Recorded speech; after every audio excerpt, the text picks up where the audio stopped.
protesters are fast-moving. Unlike other big rallies, Bit earlier at about 7 a.m. Welcome to #PHVote 2013.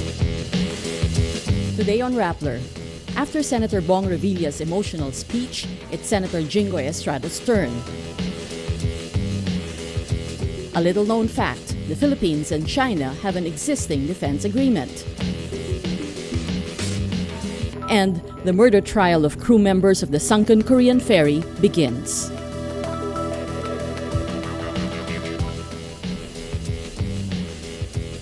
Hello, I'm Chai Hofalenia.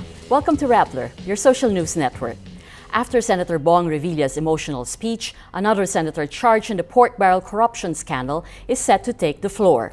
Senator Jinggoy Estrada says he will also deliver a privileged speech on Wednesday to respond to the plunder charges filed against him over the pork barrel scam. On Friday, the Ombudsman charged Revilla, Estrada, and Senator Juan Ponce Enrile for diverting public funds to fake NGOs in exchange for kickbacks. Estrada says he will meet with his lawyers to stop the issuance of an arrest warrant. But the 90-year-old Enrile says he's ready to spend time in jail. The former Senate president is no stranger to arrests and controversies, having been arrested twice.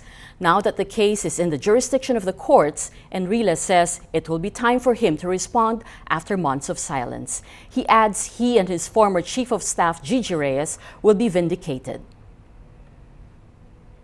Senator Enrile's former Chief of Staff, Gigi Reyes, asks the Supreme Court to stop her plunder case filed by the Ombudsman with the graft court Sandigan. In her petition, Reyes says she stands to suffer grave and irreparable injury if the Ombudsman is not ordered to stop criminal proceedings. Reyes adds her prosecution exposes her to, quote, public contempt and disrepute, even when presumed innocent. Reyes also asks the High Court to require the Ombudsman to give her copies of data sent by whistleblower Ruby Tuason so she can file a supplemental counter-affidavit. In her affidavit, Tuason tags Enrile and Senator Estrada as direct recipients of kickbacks in the scam. Tuason said Reyes personally received Enrile's share. Reyes resigned as Chief of Staff in January 2013. The Supreme Court is set to hear the side of the anti-graft court Sandigan before deciding on the creation of special courts that will try cases related to the fund diversion scandal. In a letter to Chief Justice Maria Lourdes Sereno, Ombudsman Conchita Carpio Morales asked for at least 2 special divisions within the Sandigan to hear and decide on the cases. The trial of 3 opposition senators and others charged in the scam will be a rare moment in Philippine history where top officials will be sent to jail for alleged corruption. Morales said the cases must be tried exclusively by at least 2 special courts because of the national magnitude and far-reaching consequences of the scam. The Supreme Court defers voting on the constitutionality of the controversial Disbursement Acceleration Program, or DAP. It was expected to hand down a decision Tuesday. The Aquino administration earlier said the DAP was meant to boost the economy and fast-track government spending by diverting unused funds from slow-moving projects to quick disbursing ones. On Tuesday, protesters gathered in front of the Supreme Court, calling for the immediate resolution of the petitions against the DAP. 9 petitions were brought before the court in 2013, questioning the power of the executive branch to control the budget through DAP. DAP became controversial when Senator Jinggoy Estrada exposed the disbursements given the senators immediately following the impeachment of former Chief Justice Renato Corona. Budget Secretary Butch Abad denied allegations the disbursements were bribes in exchange for votes to impeach Corona. Relations between the Philippines and China may be tense at the moment, but here's a little-known fact. The two are defense partners. A memorandum of understanding on defense cooperation signed in 2004 binds the Philippines and China as defense partners. In 2012, a world war over the West Philippine Sea or South China Sea escalated, but security officials of the two countries met in Beijing a year later to assure each other ties remained strong. Defense Undersecretary Honorio Ascueta told his Chinese counterparts the sea dispute is, quote, not the totality of Philippine-China relations, hence engagement with China should be maintained. The Defense Pact guarantees mutual respect for each other's independence, sovereignty, and territorial integrity and peaceful coexistence. Defense Assistant Secretary Raymond Quilop says the line of communications helps contain the conflict between the two countries. But he adds international pronouncements from the Philippines that it does not accept China's claims and activities are necessary. China's ambassador to the Philippines, Zhao Jinhua, assures President Aquino the row between the two countries is only temporary. During the celebration of the 116th Philippine Independence Day and 13th Filipino-Chinese Friendship Day, Zhao says China also values peace and stability in the region because it contributes to its economic growth. We have Natasha Gutierrez on the line to give us more details. Natasha? It's a surprising speech that catches even President Benigno Aquino III off guard. At the 13th Filipino-Chinese Friendship Day, China's ambassador to the Philippines, Zhao Jinhua, gives assurances to Aquino that the row between the two countries is not permanent. He also highlights the need to maintain peace and stability in the region to sustain the economic growth in Asia. Evidently caught off guard by the kind words of the ambassador, Aquino thanks Zhao for what he calls poignant and well-thought-of words. His speech was mostly about the business community, but the president ad-libs the last part of his speech to express his gratitude to Zhao. Aquino emphasizes the relationship between the two countries are based on many more things and not just a dispute. The president also says Zhao's assurances, quote, truly fills my heart. Zhao's statements are the kindest we've heard from China in recent months. It also comes amidst increasing tensions over territories in the West Philippine Sea or South China Sea and mounting ASEAN concern. But Zhao in his speech also highlights the need for China to continue working with ASEAN to keep the momentum of development in Asia. He says China and half of ASEAN countries are striving for the bilateral trade target of $1 trillion and two-way investment of $150 billion by 2020. Chai? Natasha, there's now a softening in rhetoric insofar as the Philippines and China is concerned. Do you foresee better bilateral relations in the next few weeks or months, maybe? I personally wouldn't be quick to conclude things will be rosy from here on out, but certainly it is a welcome change from China's recent statements. This was, of course, unexpected, even surprising the president, especially since China just slammed the growing partnership between the Philippines and Vietnam. Vietnam, as we know, is also dealing with its own territorial disputes against China, of course. So is this the start of better things? The Philippine government sure hopes so, but then again, I think Beijing is often unpredictable, so I believe it's best to remain diplomatic at this point, but still cautious. Thank you, Natasha. We'll be watching developments in the next few days and in the next few months. The Philippines is considering a proposed special meeting among foreign ministers of the Association of Southeast Asian Nations, or ASEAN, to discuss rising tensions in the disputed South China Sea. Japanese network Kyodo News reported Indonesian Foreign Minister Martina Talegawa proposed the meeting. Kyodo News cited an unnamed Filipino diplomat, saying the Philippines favors the proposal to send a strong signal to China. Southeast Asian countries have grown increasingly concerned over China's moves in the disputed sea. China has consistently rejected the historic case filed by the Philippines with an international court and accused Vietnam of provoking Chinese ships in disputed waters. Asked about the proposal, Philippine Foreign Affairs spokesman Charles Jose says the Philippines is open to it. He adds, "We go along with the consensus."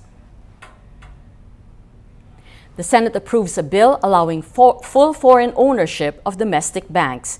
It permits the entry of established, reputable, and financially sound foreign banks in the Philippines. The bill's proponent, Senator Sergio Osmeña, says the bill grants locally incorporated subsidiaries of foreign banks the same banking privileges as domestic banks of the same category. The bill is expected to benefit the Philippines' economic integration in the Association of Southeast Asian Nations, or ASEAN, where a common banking framework will be implemented. It will allow qualified banks to operate within ASEAN jurisdictions on equal terms as domestic banks. It will be implemented by 2020. The rainy season officially begins for the western section of the Philippines. State Weather Bureau Pag-asa says the arrival of the southwest monsoon heralds months of rain from June to August, but it will be marked by monsoon breaks that can last several days. This comes the same day Tropical Depression Esther is spotted 200 kilometers northeast of Basco, Batanes. Storm signal number 1 is up over the Batanes group of islands. It is expected to enhance the southwest monsoon, bringing moderate to heavy rains over the Ilocos region, Zambales, and Bataan. With South Korean divers still searching for victims of April's Sewol ferry disaster, the murder trial of 15 crew members opens Tuesday. Captain Lee Joon-Seok and 13 senior crew members are accused of homicide through willful negligence, which carries the death penalty. 11 other crew members are tried on lesser charges of criminal negligence. The charges stem from the crew members' abandonment of the ferry while hundreds of people were still trapped inside. The tragedy also prompted South Korean President Park Geun-hye to dismantle the Coast Guard and reshuffle her cabinet, appointing former journalist Moon Chang-guk as Prime Minister Tuesday. The ferry was carrying 476 passengers, including 325 students, on a school trip when it sank off the southwest coast. So far, 292 have been confirmed dead, with 12 still missing. Let's now look at Rappler's Wrap for today, a list of the 10 most important events around the world you shouldn't miss. At number 4, actress Angelina Jolie, special envoy for the UN Commissioner for Refugees, joins British Foreign Secretary William Hague and delegations from over 100 countries in a summit that aims to put an end to using rape as a tool of war. A Filipino delegation composed of key figures in the peace process in Mindanao is also part of the summit. UN figures show that between 100,000 and 250,000 women were raped during the 1994 genocide in Rwanda. More than 60,000 women were raped during the civil war in Sierra Leone in 1991 to 2002. More than 40,000 in Liberia in 1989 to 2003, up to 60,000 in the former Yugoslavia in 1992 to 1995, and at least 200,000 in the Democratic Republic of the Congo since 1998. At number 8, police in Sao Paulo fired tear gas at about 300 protesters supporting a subway strike days before the city hosts the World Cup kickoff. Subway workers earlier staged a strike to demand an increase in wages. The move caused transport chaos in the city of 20 million people. The protests come as World Cup teams arrive in Brazil, with heads of state expected to arrive for the opening ceremony and match. And at number 10, emotional wins and powerhouse performances from some of the best of theater mark this year's Tony Awards. Among the highlights of the night, a killer performance of Frozen star Idina Menzel and historic win for Audra McDonald, who now has 6 Tonys, the most wins for an actress. Neil Patrick Harris wins his first Tony and also staged a performance that included giving Sting a lap dance and planting a big kiss on partner David Burtka. The classic Les Miserables also returns to the stage, while popular musical Wicked celebrates its 10th anniversary. For the full top 10, visit Rappler.com's The Wrap. For a social media post of the day, space engineer Reed Wiseman posts the first ever Vine video from space. The 6-second video captures a stunning view from the International Space Station. Wiseman's clip is a condensed time-lapse of a 92-minute orbit. The Daily Mail reports Wiseman says the sun never sets from the ISS vantage point due to its current position. The ISS is flying parallel to the Terminator, the imaginary line straddling night and day. Every story on Rappler has a mood meter which gives you 8 emotions to choose from.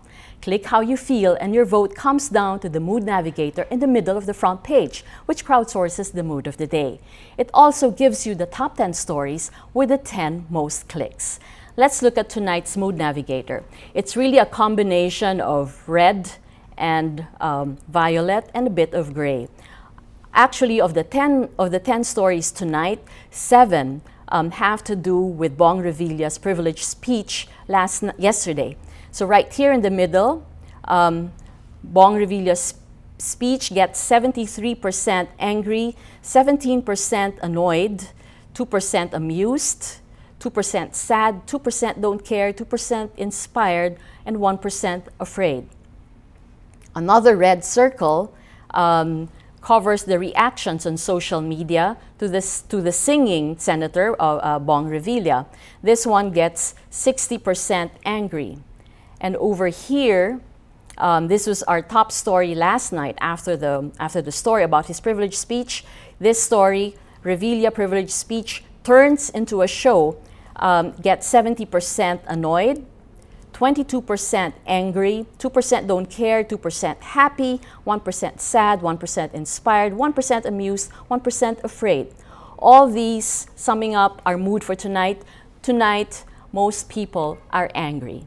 That's Rappler's newscast for today, Tuesday, June 10, 2014. Visit Rappler.com and watch our newscast Monday to Friday. Tell us how you feel on our mood meter and help us crowdsource the mood of the day. I'm Chai Hofilenya. As we say at Rappler, tomorrow begins today.